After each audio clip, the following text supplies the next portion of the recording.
Bonjour à tous, bienvenue dans l'émission Bonjour chez Bonjour, vous. Evelyne. Bonjour Franck. Bonjour Jérémy. Bonjour, bonjour.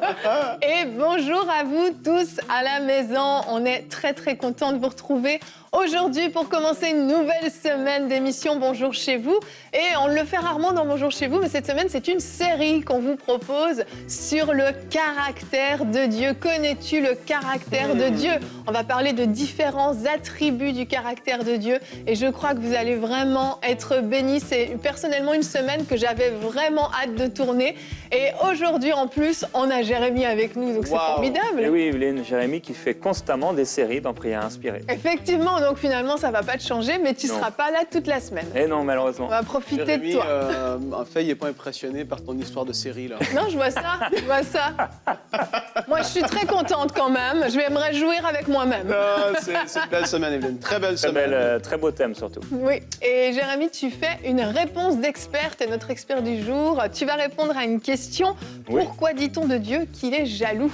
En effet, un élément ou un caractère de Dieu dont on parle peu, la jalousie de Dieu, et pourtant qui est très intéressant. On va en parler dans la rubrique dans quelques minutes. C'est un peu une introduction à sa rubrique à mon niveau, un peu. C'est pas forcément élevé comme introduction. Ah ouais, c'est sûr que son introduction n'était pas extraordinaire, c'est vrai. Désolé, faut le dire, hein. J'aime pas trop introduire. Faut le dire. J'étais comme moi. Il faut pas trop en dire avant de le faire. C'est nul, sinon, Evelyne. Non, la différence, c'est que vous vous préparez pas dans vos introductions. Ah ouais. Vous êtes à chaque fois, c'est une révélation. Bon, moi, ça faisait 1 an que j'avais pas fait Bonjour chez vous, donc... Oh non, Est-ce que tu ne m'as pas expliqué, Evelyne, comment il fallait faire? ça fait 1 an, c'est n'importe quoi.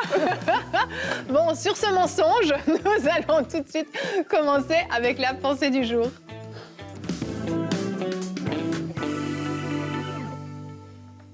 Et on parle des différents attributs de Dieu, et puis on sait que Dieu est amour, c'est la chose que les gens aiment dire le plus, et c'est vrai, il est amour. C'est pas qu'il a un peu d'amour, il est amour, c'est énorme.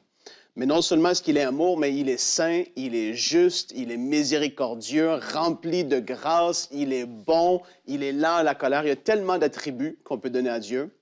Mais comme je dis, beaucoup de gens vont s'arrêter à Dieu est amour, et même, je ne sais pas si ça vous est déjà arrivé, mais en parlant avec quelqu'un qui forcément ne connaît pas tellement Dieu, ou en tout cas, il va avec la connaissance qu'il a, quelqu'un qui n'a jamais trop lu la parole de Dieu ou quoi que ce soit, lorsqu'on parle que Dieu est amour, oui, mais qu'il est juste et qu'il va y avoir soit un jugement ou il va y avoir quelque chose qui va se passer, ben non, mais Dieu ne peut pas faire ça. Il est amour, il ne peut pas juger, il ne peut pas être méchant, il ne peut pas, entre guillemets, je le dis comme ça.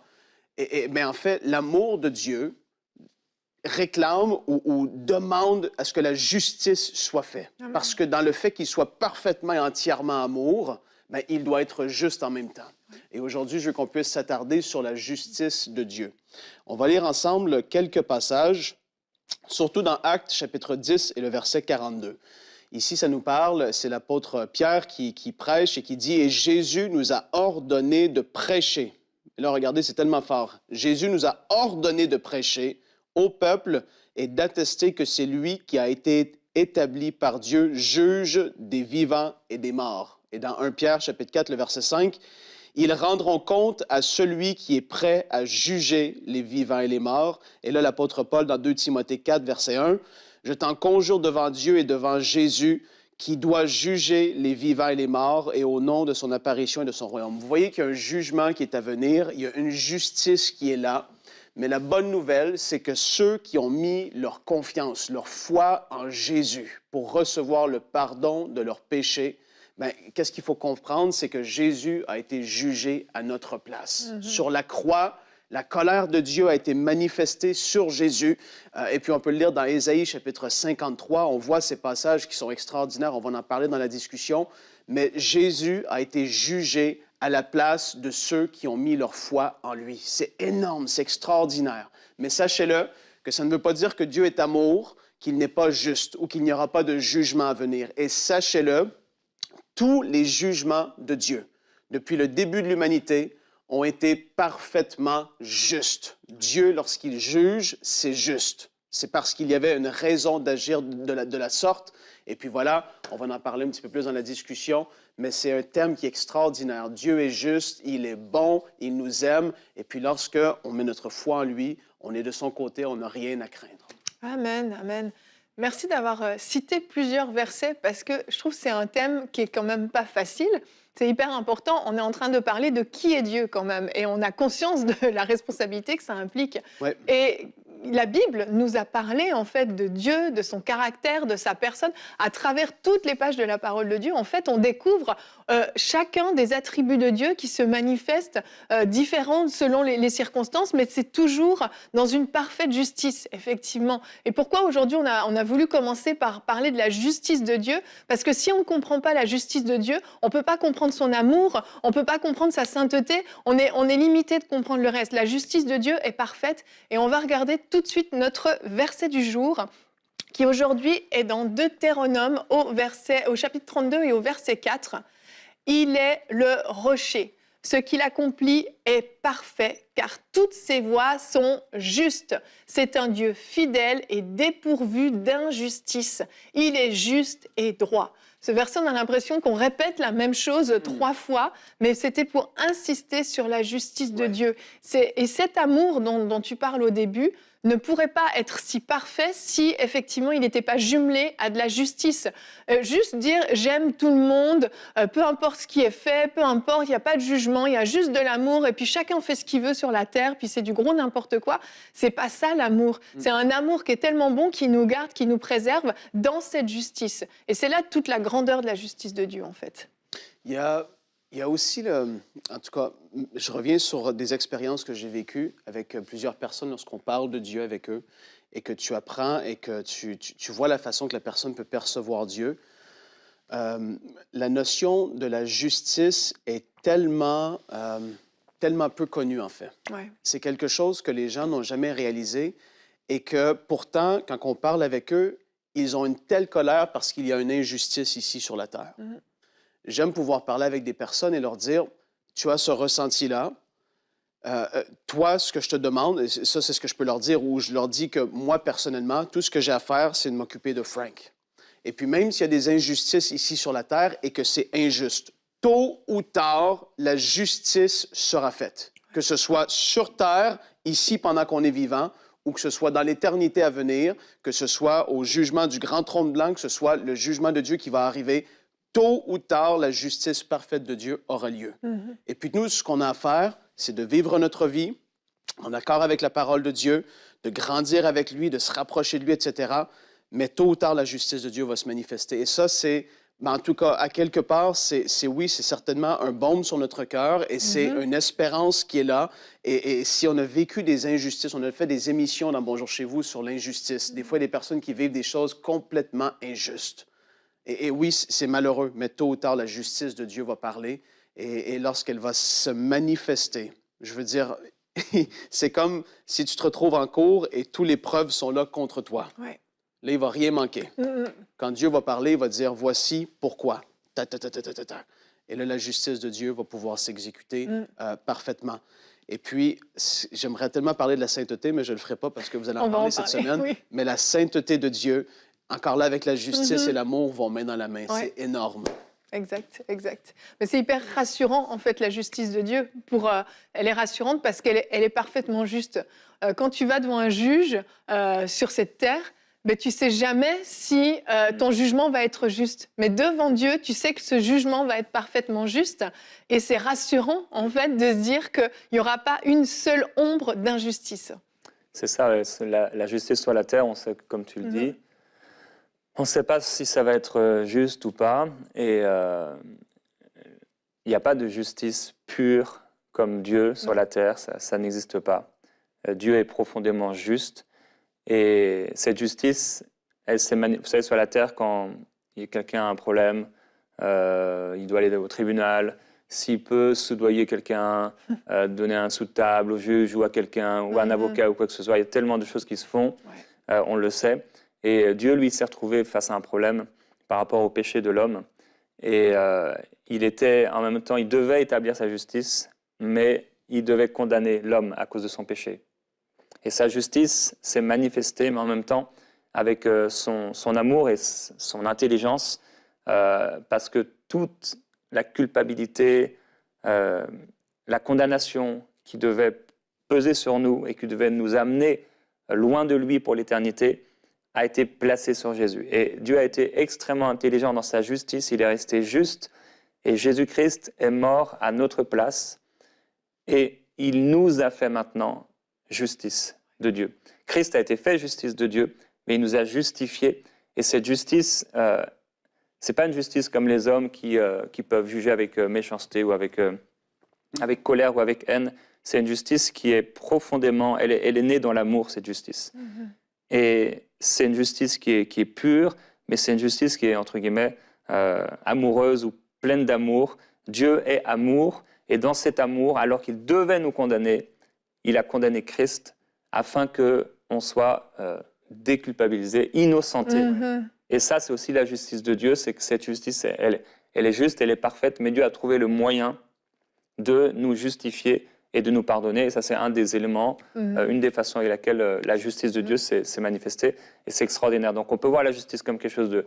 Voilà, Dieu est méchant, Dieu est dur, Mais non, on ne doit jamais oublier que cette justice, elle est née dans l'amour. Et tout ce que Dieu fera dans sa justice, c'est fait dans l'amour. Exact. Mais en fait, sur cette terre, si quelqu'un commet un crime, vous savez, il va souvent aller en prison en attente de son jugement. Et on ne va rien faire pendant cette période-là. Il ne va rien se passer. Il va essayer de préparer sa défense avec son avocat. Mais bon, il a commis un crime, il y a des preuves, il ne peut plus rien y faire. Eh bien, avec Dieu, c'est comme si on commet un crime, on est emprisonné le temps du jugement. Et en fait, Dieu vient nous voir en prison et nous dit « Tiens, j'ai trouvé la solution pour t'innocenter. Simplement, tourne-toi vers mon fils Jésus-Christ, donne-lui toute ta vie et toutes ces preuves qui sont contre toi vont s'effacer. » C'est hallucinant. Jusqu'au moment où, du coup, tu vas te retrouver devant moi, eh bien, tu seras parfaitement clean et tu seras relâché. C'est impossible. En fait, ça n'a pas de sens sur cette terre de fonctionner comme ça. Mais c'est ça, la justice de Dieu qui est tellement parfaite, c'est qu'il a déjà pourvu à la solution pour que, à notre jugement, on soit déclaré juste, déclaré innocent. C'est grandiose, en fait. Et puis, c'est là, on a parlé là, du jugement, très rapidement, du jugement à venir, parce que c'est une réalité, il va y avoir un jugement. Tout homme va être jugé devant Dieu. Mais Dieu a tout fait pour que l'homme puisse être réconcilié avec lui et qu'il puisse avoir la paix avec Dieu. Dieu a tout déjà fait. Ah, complètement. Et puis là, je vais lire un passage avec vous. Ça se trouve dans Ésaïe 53, parce qu'il faut le voir à la lumière de la justice de Dieu. Comme Jérémie l'a dit tout à l'heure, là, on va le lire ensemble. Cependant, ce sont nos souffrances qu'il a portées en parlant de Jésus. Jésus a porté nos souffrances. C'est de nos douleurs qu'il s'est chargé, même maladie pourrait être mis là-dedans. Nous l'avons considéré comme puni, frappé de Dieu et humilié. Mais il a été blessé pour nos péchés, brisé pour nos iniquités, et le châtiment qui nous donne la paix est tombé sur lui. Et c'est par ses meurtrissures que nous sommes guéris. Amen. On voit ici le brisement, le jugement de Dieu qui tombe sur Jésus alors qu'il est sur la croix. Il a, lui, pris notre place alors que lui ne méritait pas ça. Et c'est ça qui est extraordinaire dans le pardon de Dieu, dans le fait de pouvoir être réconcilié avec lui. C'est que Dieu avait de toute éternité pensé et prévu une solution pour l'humanité. Alors que Dieu devait, dans son amour, il voulait voir les hommes réconciliés à lui. Mais à cause de sa justice, le péché nous séparait d'avec lui. Et là, Dieu s'est dit, mais non, il va y avoir une solution. Je vais moi-même descendre sur terre. Jésus, c'est Dieu. Et il est venu ici. Il a vécu parfaitement, mais étant tenté en toutes choses, sans jamais chuter. Et il a dit, moi, je vais mourir à la place de chaque homme sur cette terre. Autant que le péché est venu par un homme, Adam, autant la justification est venue par un homme, Jésus. Et ça, c'est extraordinaire. Donc, Jésus a pris notre place sur cette croix pour que la justice de Dieu ne nous tombe plus, nous, dessus, nous qui avons mis notre confiance en lui, qui avons dit, oui, je t'accepte, je te demande pardon pour mes péchés, je crois que tu es celui qui a pris ma place, etc. Quand quelqu'un crie à Dieu d'un cœur sincère et que cette personne-là naît de nouveau, bien voilà la justice de Dieu et Dieu voit notre dossier criminel, entre guillemets, je le dis comme ça, mais toutes les choses qui pesaient contre nous, il dit, wow, il met Jésus devant et ça a été lavé, entièrement effacé. Et Dieu, maintenant, lorsqu'il voit Frank, lorsqu'il voit Jérémie, lorsqu'il voit Evelyne, lorsqu'il vous voit, si vous êtes sauvés, mais il ne voit plus quelqu'un qui va être jugé, mais il voit un enfant de Dieu qui a été justifié par Jésus. Et ça, c'est extraordinaire. Le plan de Dieu. Donc, c'est ça la bonne nouvelle. Comme j'ai dit, on n'a pas à avoir peur de quoi que ce soit, du jugement à venir. Jésus a pris notre place déjà. Et nous, on a été entièrement justifiés. On est la justice de Dieu. On peut s'approcher de lui avec un cœur sincère. On peut s'approcher, la Bible dit, avec assurance du trône de la grâce. On peut entrer dans la présence de Dieu parce qu'on est juste, parce qu'on a été justifié. C'est extraordinaire. Amen. Cette semaine, j'ai fait un rêve. La veille, on avait, avec Annabelle, on conseillait un couple qu'on connaît. Et dans ce couple, le mari a fait quelques fautes. Et la nuit, j'ai fait un rêve d'un homme qui avait fait quelque chose de mal. Et il était un peu comme poursuivi. Il devait rendre ce qu'il avait volé. Mais sur la route, jusqu'à rendre ce qu'il avait volé, il a fait preuve de compassion envers 2 personnes. Et je me suis réveillé avec une parole dans ma bouche. J'ai entendu en fait cette parole. La bienveillance d'un cœur vaut plus que les fautes d'un ami. Et j'aimerais juste conclure sur ce point-là, c'est que, comme on l'a dit, oui, Dieu est juste, mais son amour est plus grand que nos fautes. Et la bienveillance du cœur de Dieu est plus grande que toutes les fautes qu'on a pu faire. Et c'est ça qui nous rassure, comme tu l'as dit, on est rassuré à cause de son amour. Je sais que Dieu sera juste, c'est vrai, mais je sens en même temps que si j'ai péché, si j'ai fait du mal, et si demain je fais du mal à nouveau, l'amour de Dieu, la bienveillance de Dieu, si je me repens, sera plus grande que toutes les fautes que j'ai pu faire. Oui. Et ça, c'est extraordinaire. Ça vaut pour un meurtrier, ça vaut pour quelqu'un qui a péché une fois, ça vaut pour quelqu'un qui pratique le péché, mais qui un jour va se repentir. Dieu sera profondément juste dans le fait que si cette personne se repent, la condamnation qui devait peser sur lui a été déjà déplacée sur Jésus-Christ. La bienveillance du cœur de Dieu vaut plus que les fautes d'un ami, même si on est nous-mêmes l'ami de Dieu.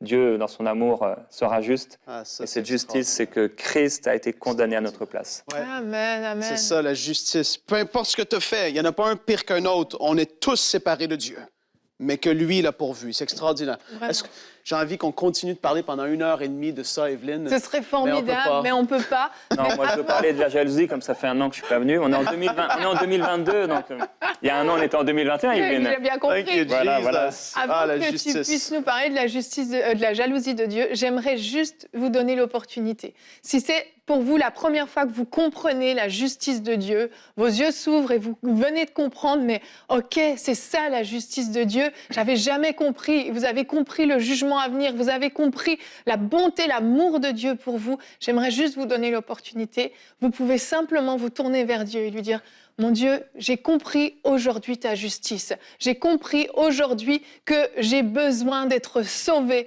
que mon casier judiciaire a besoin d'être effacé. Et je te demande pardon pour tout ce que j'ai fait dans ma vie, toutes ces mauvaises choses que j'ai pu faire. Et aujourd'hui, je prends la décision de te donner ma vie. Je me repens sincèrement. Je prends la décision de marcher d'une manière digne de la parole de Dieu. Et je m'engage, Seigneur, à devenir vraiment ton enfant. Et je crois vraiment que Dieu vous accueille et que Dieu efface ce casier judiciaire, que Dieu efface toutes ces fautes qui étaient contre vous. Et vous pouvez aujourd'hui vous réjouir de devenir un enfant de Dieu. Oui, vous êtes aujourd'hui devenu un enfant de Dieu et vous allez pouvoir marcher comme Dieu veut que vous marchiez. On va enchaîner, Jérémie, on va parler d'un sujet important qui est souvent très mal compris d'ailleurs, dans la rubrique « Réponse d'experts ».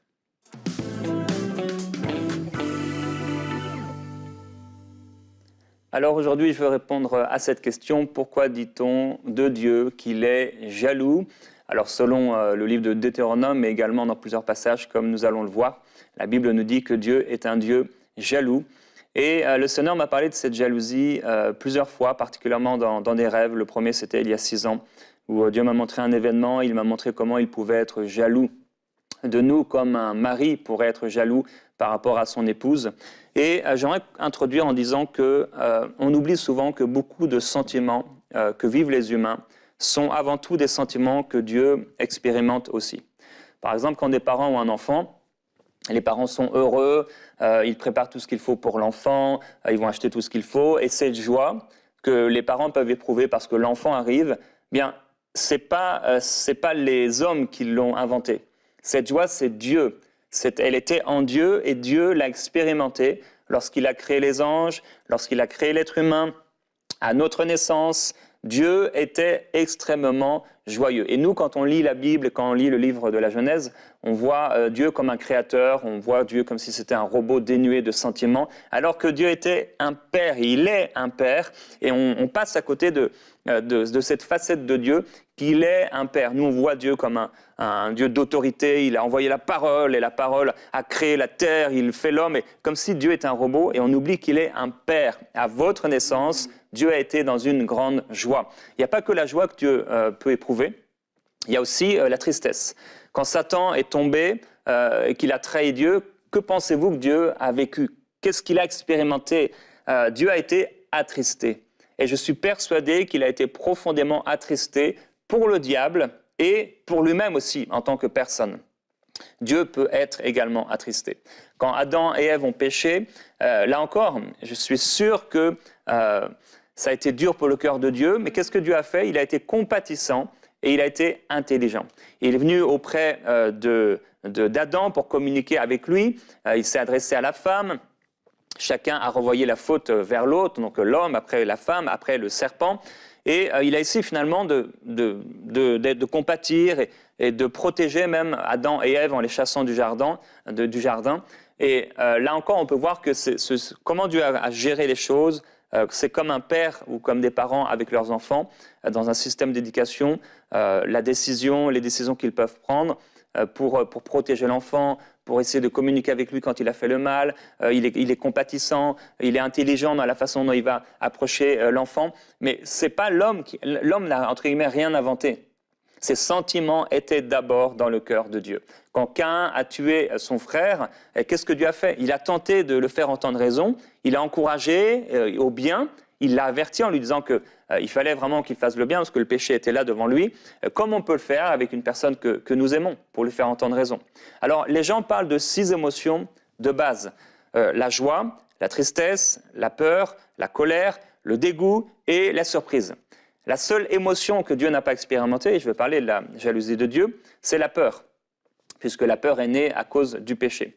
C'est le premier sentiment que Adam a vécu après son péché. Il dit « j'ai eu peur et je me suis caché ». Donc c'est le sentiment qu'on ne verra pas, qu'on ne trouvera pas au ciel. Mais les autres sentiments, parce qu'on pourrait parler de la surprise, mais même là, alors, Dieu en tant que fils a pu être surpris, du moins il a pu être étonné parfois, par exemple de la foi d'un homme.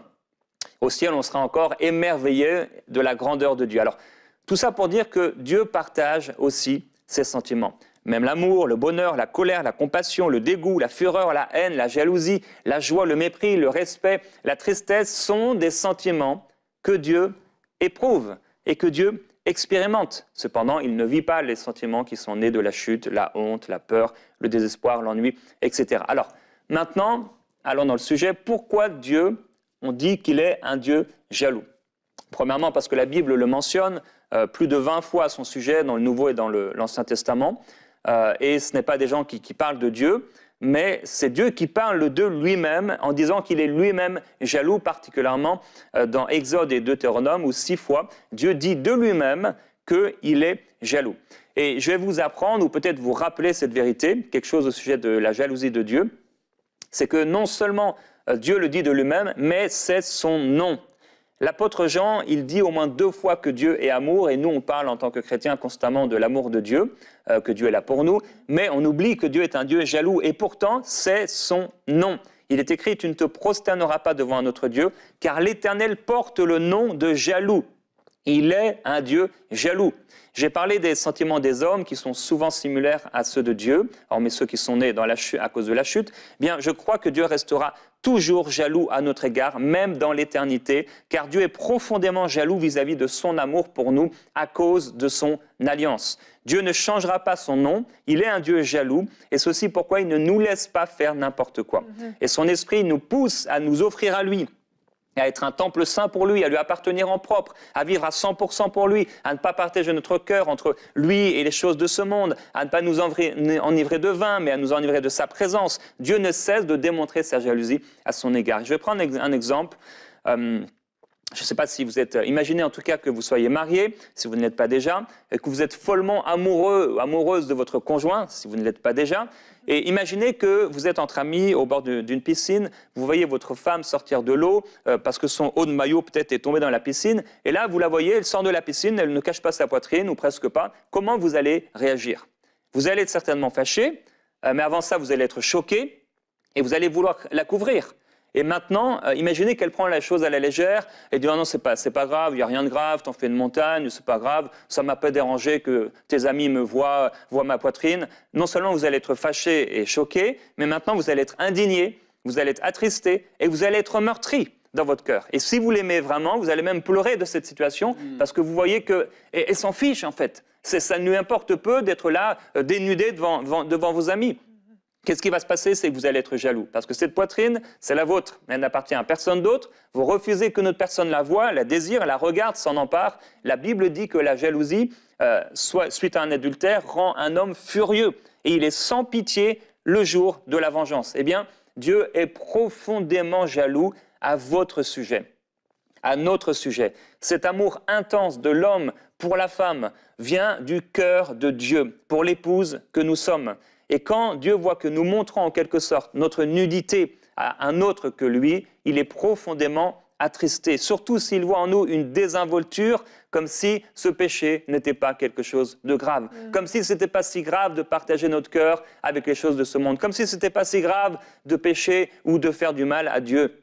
C'est une chose de pécher envers Dieu, mais c'en est une autre de n'avoir aucun remords et de banaliser, de minimiser la chose comme si ce n'était pas important. Ça, c'est ce qui fait mal au cœur de Dieu. C'est une chose de péché. Et comme dans l'exemple que j'ai donné, nous ne voudrions pas vivre ça. Nous serions extrêmement jaloux qu'un autre homme touche notre épouse, ou si vous êtes une femme, qu'une autre femme touche votre époux. Eh bien, cette jalousie, elle est née d'abord dans le cœur de Dieu, parce que Dieu nous aime, qu'il a fait alliance avec nous, que nous sommes sa propriété, sa créature. Et Paul, il dit dans Corinthiens, « Je suis jaloux avec une jalousie de Dieu à votre égard parce que je vous ai fiancé à un seul époux pour vous présenter à Christ comme une vierge pure. » Voilà la jalousie de Dieu à notre égard. Nous sommes fiancés avec Dieu.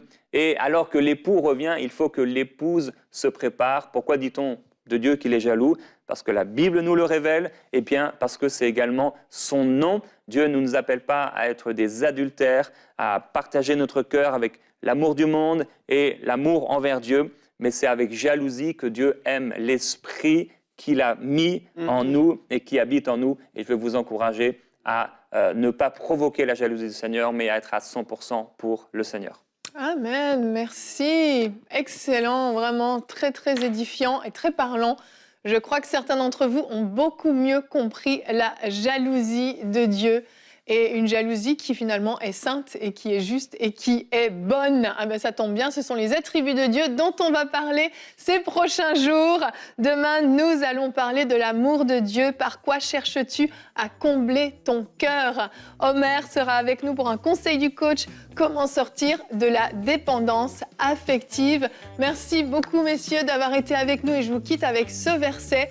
Dieu est amour, mais il est aussi un feu dévorant. Donc ne vous y trompez pas, on ne se moque pas de Dieu. Oui, la justice de Dieu est parfaite. Allez, bonjour chez vous.